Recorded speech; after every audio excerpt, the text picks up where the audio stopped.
विश्व का सबसे बड़ा मेला है जिसे संयुक्त राष्ट्र ने विशेष रूप से यूनेस्को के जरिए मानवता की अमूर्त सांस्कृतिक धरोहर घोषित किया है। यहाँ वो मिलते हैं जो संसार से परे हैं, नागा साधु, शून्य से जुड़े हुए, अपनी दुनिया में पूर्ण। कौन है ये, कहां से आते हैं और मेले के बाद कहां गायब हो जाते हैं? क्या है इनके कठोर अनुशासन?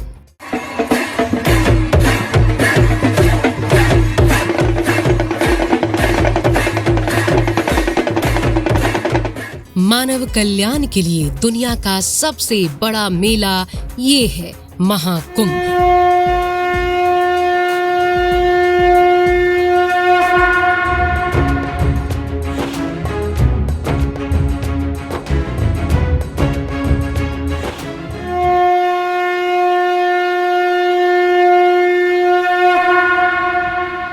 जहां घाट घाट पर नदियां भक्तों के भजन से झूमती हों, दुख दर्द सुनती हों, मन के मैल धोती हों, पाप नाशिनी हों, जीवन के गीत सुनाती हों, यही सनातन है।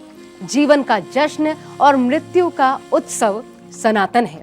महादेव की ज्योति, मां पार्वती की शक्ति, अपना पिंड दान अपने हाथों से करना, अहंकार को भस्म कर देना सनातन है। और इसी सनातन का सबसे बड़ा मेला भक्त और महंत, सेवक और सामंत सब हैं एक रंग। ये है महाकुंभ।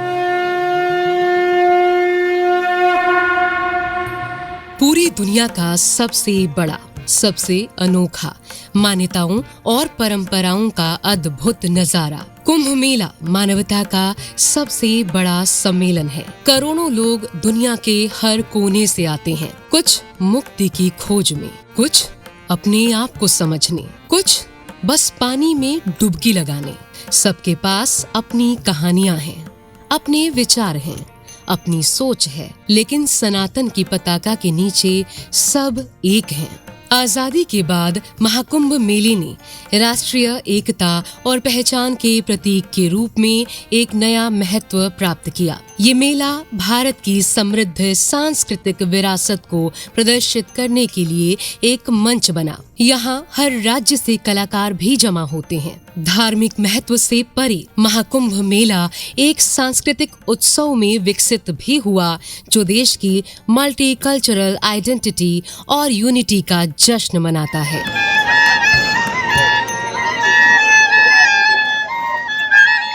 जैसे जैसे हिंदू धर्म का महत्व बढ़ा, वैसे वैसे कुंभ का महत्व भी बढ़ा। कला और संस्कृति के संरक्षक के रूप में प्रसिद्ध गुप्त वंश ने महाकुंभ मेले के महत्व को एक पवित्र सभा के रूप में और भी ऊंचा कर दिया। साल 2017 में यूनेस्को ने प्रयागराज में आयोजित होने वाले कुंभ मेले को मानवता की अमूर्त सांस्कृतिक धरोहर के रूप में स्वीकारा, जिससे इसके ऐतिहासिक और सांस्कृतिक महत्व में वृद्धि हुई। महाकुंभ 144 साल के बाद लग रहा था, तो पूरे देश के अंदर इसको लेकर के एक जबरदस्त उत्साह था, जिसका अनुभव किया गया था। और उस आधार पर माना यह गया था कि 40 से 45 करोड़ के बीच स्नानार्थियों की भीड़ आएगी। और उसी को ध्यान में रखते हुए पिछले 2 साल से तैयारियां प्रारंभ हुई और भीड़ का प्रबंधन, स्वच्छता, सुरक्षा, दिव्य भव्य नव्य हरित और डिजिटल कुंभ, एक रोड मैप तैयार बना और उसको ध्यान में रखते हुए उस हिसाब से तैयारियां प्रारंभ हुई। और मुझे आज कहते हुए प्रसन्नता है कि 2 साल पहले जो हम सब लोगों ने प्रयास किया, मेले की बसावट से लेकर के उसमें भी विस्तार किया गया। चूँकि भीड़ बढ़ रही थी, इसलिए 10,000 एकड़ मेला क्षेत्र बनाया गया और उसमें विधिवत 25 सेक्टर बनाए गए। 650 किलोमीटर की चक्कर प्लेट की सड़कें बनाई गई, 30 पुल बनाए गए और सभी संस्थाओं को सभी सेक्टरों में विभाजित किया गया और सभी सेक्टर जीवंत रहे। जिस भाव को लेकर के हमारे दर्शनार्थी तीर्थयात्री प्रयागराज आ रहे हैं, उनका दर्शन उन सभी सेक्टरों में हो सके, उस प्रकार से संस्थाओं को वहाँ पर स्थापित किए गए। प्राचीन ग्रंथों की माने तो कुंभ के समय देवताओं की सभा बैठा करती थी और सभी देवता इस व्यवस्था को चलाने में मदद करते थे। स्थानीय प्रशासन ने आम लोगों की सुरक्षा में 50,000 से अधिक सुरक्षा कर्मी तैनात किए। सीसीटीवी लगाए गए। पुलिस कंट्रोल रूम से चप्पे चप्पे पर निगरानी की जाती रही। आधुनिक तकनीक के माध्यम से मेले के कोने कोने पर नजर रखी गई। जो भी हमारे कैमरे हैं उससे हम फीड लेते हैं। जो हमारे इम्पोर्टेंट पॉइंट्स हैं वहाँ पर एआई कैमरे लगे हुए हैं, उनमें पैरामीटर्स दिए हुए हैं। जो भी गाड़ियाँ अगर कुछ संदिग्ध लगता है, जैसे कि ये ट्रक जो है उसमें बाहरी नंबर लगा हुआ है, तो इसको हम वेरीफाई करते हैं नंबर प्लेट पढ़ करके कि वाकई ये इसी गाड़ी का नंबर है या कोई और है। तो देखिए, जैसे जैसे मानव सभ्यता का विकास होता चला जाएगा और जो जो वो अर्जित करते जाएगी अपनी सुविधाओं के लिए, अपनी कमियों को दूर करने के लिए, तो उनका प्रयोग इस बार कुंभ में किया गया। और ये बहुत अच्छी चीज़ है कि लोग जुड़ें, जानें। जैसे भटक जाते थे, उसके लिए एआई टेक्नोलॉजी, पहले से प्री डिसाइडेड मैप है, आप जब चाहें कनेक्ट कर सकते हैं, तत्काल मिल सकते हैं। मान लीजिए कि कोई किसी कारणवश अपने जो ग्रुप आया उस ग्रुप के साथ बिछड़ गया, तो उसे बता दिया कि अमुक स्थल पर आप पहुंच जाएंगे, तो ईजिली वो पहुंच जाता था। फिल्मों वाला जो कुंभ में बिछड़ते थे, 12 साल बाद मिलते थे, नहीं, वो 12 मिनट में मिल रहा है और हमेशा मिलता रहा है। तब हमारे यहाँ टेक्नोलॉजी अलग थी। आज हमने आधुनिक संचार के साधनों का विकास किया, तो उसका प्रयोग तो हमारे ही लोग तो करेंगे। ढोल डमरू की गूंज, अस्त्र शस्त्र की चमक, ऊंची पताका का गर्वित लहराना और हर हर महादेव के गगन भेदी जयकारे, सब एक अदृश्य ऊर्जा में बंधे, एक अभूतपूर्व भावना में गुंथे हुए। पर्व हो तो ऐसा हो जहां हर क्षण एक अनंत उत्सव बने।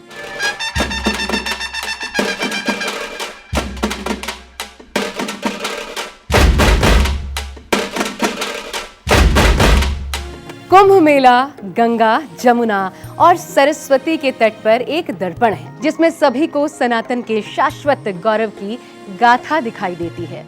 आइए आस्था, आशा और मानवता की अनगिनत अनोखी कहानियों से मिले। इस कुंभ के सबसे अनोखे लोग हैं अलग अलग अखाड़ों के साधु।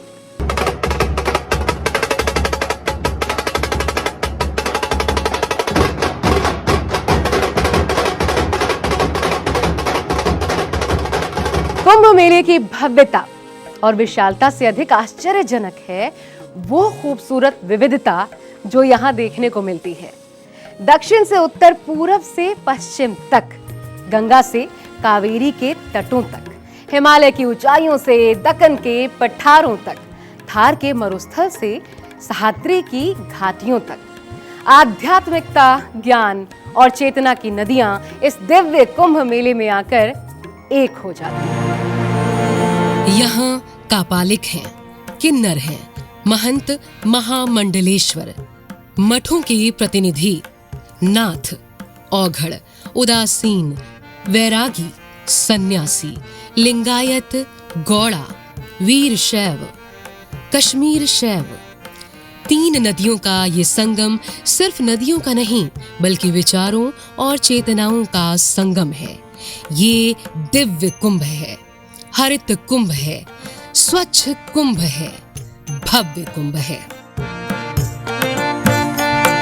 Probably some good karma I have created in the past, and I had this experience for the very first time. At the same time, it's so festive, it's so colorful, it's so blissful to be here, and the security and all the arrangements that have been made are amazing. We just witnessed the procession of the Naga sannyasis. There's nothing like that which can be compared to anything in the world. We already took the Amrit Snan, which was a divine feeling on its own. It's really magical, you know. You can call it infinity, the experience of infinity. Govind मेरो है, गोपाल मेरो है, श्री बांके बिहारी नंदलाल मेरो है। Wheel chair पे बड़े भाई को लेके आए हैं।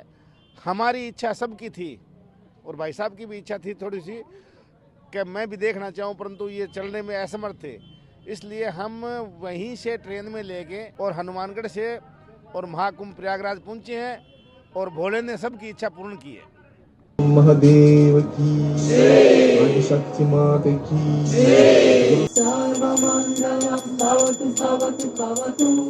ये कुंभ का एक ऐसा कलश है जिसमें असंख्य संस्कृतियों के संगम का अमृत है। भारत के हर कोने से, हर दिशा से, हर भाषा के बोलने वाले यहाँ आते हैं। तरह तरह की शिक्षा दी जा रही होती है। कहीं प्रवचन चलता है, कहीं चर्चा का माहौल होता है। सनातन के अनेक हिस्से आपस में गले मिलकर अपना ज्ञान बांटते हैं। देश को एक करने का, एक साथ लाने का इससे श्रेष्ठ उत्सव क्या होगा? क्या ढूंढता हुआ आता है यात्री यहाँ? क्या मिलता है उन्हें इस मेले में? हमारे पूर्वजों ने पहले से ही ये एक व्यवस्था बना दी कि इन तरीकों का अपनाओगे तो तुम पाप मुक्त हो जाओगे।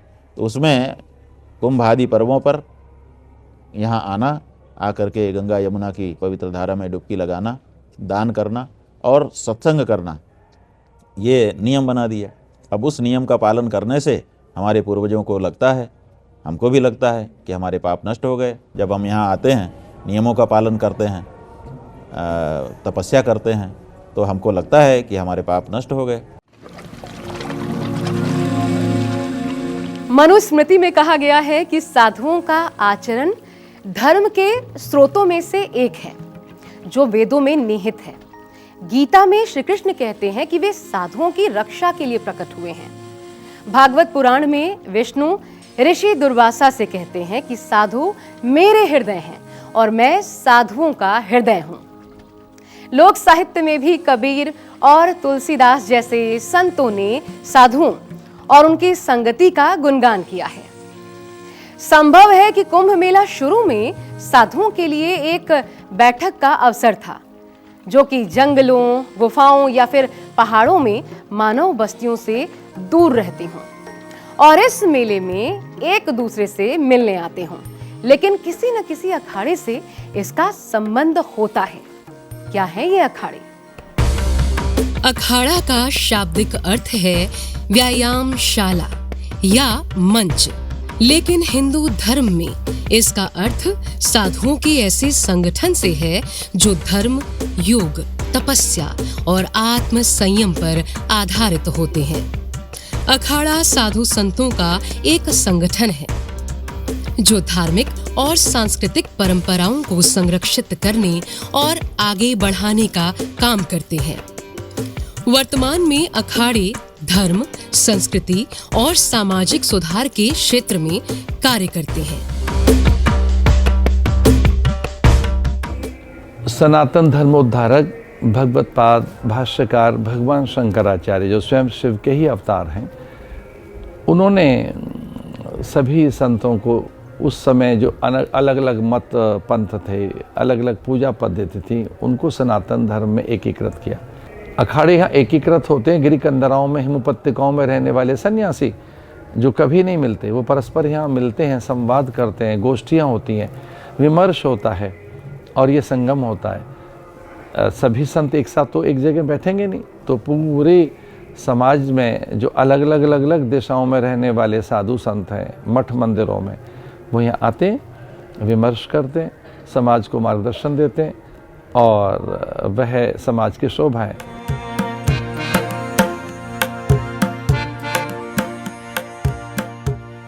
किसी भी अखाड़े में महामंडलेश्वर का पद सबसे ऊंचा होता है। जूना अखाड़े के आचार्य महामंडलेश्वर स्वामी अवधेशानंद गिरी अब तक 1 लाख से अधिक सन्यासियों को दीक्षा दे चुके हैं। इस अखाड़े से तमाम देशी विदेशी भक्त जुड़े हुए हैं, जिनकी संख्या करोड़ों में है। जूना अखाड़े की स्थापना 1145 में उत्तराखंड के कर्णप्रयाग में हुई थी। इसे भैरव अखाड़ा भी कहते हैं। इसके इष्ट देव शिव और रुद्रावतार गुरु दत्तात्रेय भगवान हैं। निर्मोही अखाड़े की स्थापना लगभग 300 साल पहले 4 फरवरी 1720 को वाराणसी में हुई थी। निर्मोही अखाड़ा वैष्णव परंपरा का एक महत्वपूर्ण अंग है, जो भगवान राम की भक्ति और उपासना के साथ साथ सामाजिक और धार्मिक कार्यों में भी सक्रिय रूप से योगदान देता है। निर्मोही अखाड़े का मुख्यालय वृंदावन, मथुरा में स्थित है। उदासीन अखाड़ा गुरु नानक देव जी के पुत्र श्री चंद द्वारा स्थापित किया गया था। इस संप्रदाय में नागा साधुओं की तरह कठोर तपस्या का प्रचलन नहीं है। उदासीन अखाड़ा एक महत्वपूर्ण धार्मिक संगठन है, जो ब्रह्म ज्ञान, वैराग्य और सादा जीवन का संदेश देता है। सभी दैव्य शक्तियां, तीर्थ, ऋषि, महर्षि और मनीषी प्रयाग में आ जाते हैं। देवता भी, गंधर्व भी, नाग भी, किन्नर भी, सबके लिए कुंभ है।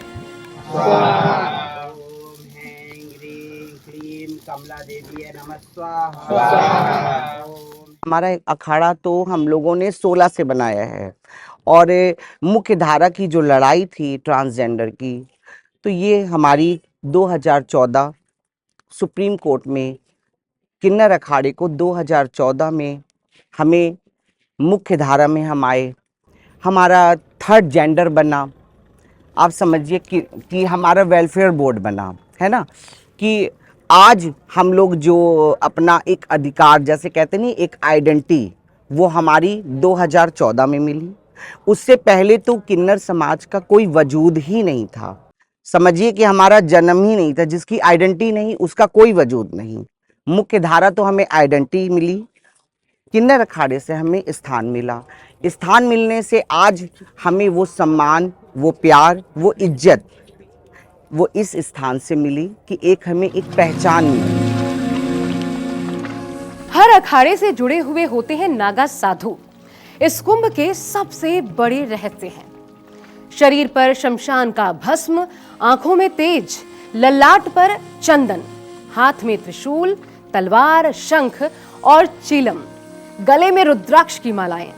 ये नागा इतिहास के किसी खोए हुए कबीले मालूम पड़ते हैं, जो शाही स्नान के लिए कुंभ में आते हैं और कुंभ के बाद वापस उसी इतिहास के रहस्य में कहीं गायब हो जाते हैं।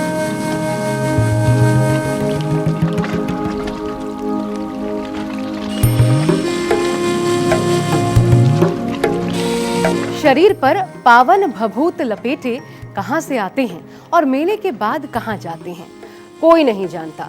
लाखों की संख्या में ये कुंभ में आते हैं और मेले के बाद गायब हो जाते हैं। उन्हें उसके बाद कोई नहीं देखता। क्या है इनका तिलिस्म? एक साधु वृक्ष की भांति होता है। जैसे एक वृक्ष की अथवा पेड़ की हर वस्तु उपयोगी है और सबके लिए, गोंद, छाल, छाया, वलकल, हरितिमा, गंध, सुगंध, मकरंद, फल फूल और उसकी जड़ें अथवा उसका काष्ठ, लकड़ियाँ, वह सूखी लकड़ी हों तो ईंधन के रूप में काम में आती हैं, अथवा तो उससे प्राणवायु और प्राणों का संतुलन, पर्जन्य, पर्यावरण में उसकी बड़ी भूमिका। यह ऐसे ही साधु का जीवन होता है। सन्यासी पेड़ की तरह से, अग्नि जल वायु की तरह से, वह बिल्कुल भूमि की तरह से, और वैसे उसका जीवन होता है। वह लोक कल्याणकारी प्रवृत्तियों में संलग्न रहता है। सन्यास माने पारमार्थिक सत्ता। सन्यास करते सबके लिए, सब उसके हैं। वो ऐसा जीवन जीता है कि उससे कोई भयभीत न हो और वो भी किसी से भयभीत न हो। आदि शंकराचार्य ने 8वीं शताब्दी में सनातन धर्म की रक्षा और प्रसार के लिए इन अखाड़ों की स्थापना की थी। आदि गुरु ने मठों, मंदिरों की संपत्ति को लूटने वालों और श्रद्धालुओं को सताने वालों का मुकाबला करने के लिए सन्यासियों को शारीरिक और आध्यात्मिक रूप से सक्षम बनाने के लिए अखाड़ा प्रणाली की शुरुआत की, जहां इन्हें युद्ध करना सिखाया गया और ये सन्यासी योद्धा कहलाए। उनका मानना था कि जहां तर्क है वहां शास्त्र है, जहां कुतर्क है वहां शस्त्र है। यही सैन्य पंथ नागा साधु कहलाए, जो त्रिशूल, तलवार, शंख और चिलम धारण करते हैं। शंकराचार्य जी के शिष्यों ने तय किया कि हम अखाड़ा बनाएंगे, उसमें शस्त्र अस्त्र की शिक्षा प्राप्त करेंगे और अगर देश के ऊपर कोई आक्रमण हुआ तो हम अपना प्राण दे करके भी देश को बचाएंगे। तो उन लोगों ने अखाड़े बना लिए, अखाड़े बना करके उसमें शस्त्रास्त्र का अभ्यास किया और ज़रूरत पड़ी तो कई लड़ाइयाँ, आप नागा अखाड़ों का इतिहास पढ़ेंगे तो आपको पता चलेगा कि बड़ी बड़ी लड़ाइयाँ लड़ी, हजारों की संख्या में प्राण दे करके देश को बचा लिया। यदि उन्हें नागा बनने के लिए चुना जाता है तो वे गंगा में पवित्र डुबकी लगाते हैं और अपने कपड़े त्याग देते हैं। सवाल ये उठता है कि इन साधुओं का और इन अखाड़ों का मूल उत्तरदायित्व क्या है? ऐसी भी संस्कृतियां थी जो सनातन धर्म की पूजा पाठ पद्धति के विरोध स्वरूप खड़ा होती थी। उनके लिए हमने क्या किया, एक सैनिक बनाए। सैनिक है वो नागा साधु हैं। वो नागा साधु के बनने की प्रक्रिया आप समझिए, 12 वर्ष तो उनका लर्निंग पीरियड चलता है। इस कुंभ में आचार्य महामंडलेश्वरों ने, अपने अपने अखाड़ों के आचार्य महामंडलेश्वरों ने उन्हें दीक्षित किया होगा। 12 वर्ष तक उनकी प्रक्रिया चलेगी ताकि वो क्या हो, संतुलित हो, इंद्रियोगत उनके अंदर जितनी भी भावना है उनका समूल नाश हो। मानव कल्याण के लिए वो अपना प्राण प्रस्तुत करने के लिए तैयार हैं। तो आप पाएंगे कि कोई तलवार चलाता हुआ नज़र आता है, कोई त्रिशूल नज़र आता है, कोई गदा युद्ध, कोई लाठी, कोई डंडा, कोई गुलेल का है, किसी ने फरसा रख रखा है। उसमें उसकी क्या है, विशेषज्ञता है। अब कभी संकट जो आया तो हम निपट लेंगे। कुंभ और उसका अमृत मृत्यु, भय, दुख, दर्द, पीड़ा के भवसागर से पार जाने के उपाय बताता है। इस तीर्थ पर आने वालों में से एक अनोखी भीड़ है कल्पवासियों की। ये कल्पवास क्या है? कल्प यानी लंबा समय या युग, और वास का अर्थ है रहना। कल्पवास यानी साधना और आत्म शुद्धि के लिए संगम तट पर लंबे समय तक रहना। यहाँ रहने के नियम बेहद सख्त होते हैं। कल्पवासी जमीन पर सोते हैं, सात्विक भोजन करते हैं और दिनचर्या में यज्ञ, हवन, भजन कीर्तन, ध्यान और सत्संग को शामिल करते हैं। एक समय में भारत के प्रथम राष्ट्रपति डॉक्टर राजेंद्र प्रसाद ने भी कल्पवास किया था।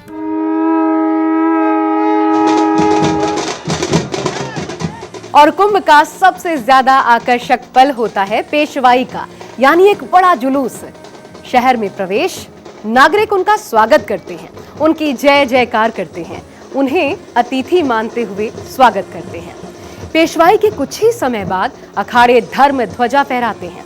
इस झंडे के फहराने से ही दुनिया के सबसे बड़े मेले की औपचारिक शुरुआत होती है। धार्मिक विचारों पर तर्क वितर्क होते हैं और देश के प्राचीन धार्मिक रहस्यों से पर्दा हटता है। प्राचीन रहस्यों से ऐसा दृश्य खुलता है कि दुनिया दंग रह जाती है। और ऐसा ही एक रहस्य है नागा साध्वियों का। पुरुष नागा साधु तो पूरी तरह से निर्वस्त्र रहते हैं। नागा साध्वियों का जीवन कैसा होता है? कोई स्त्री क्यों बन जाती है नागा साध्वी? देखते हैं साध्वियों की जिंदगी कुंभ में अगले एपिसोड में।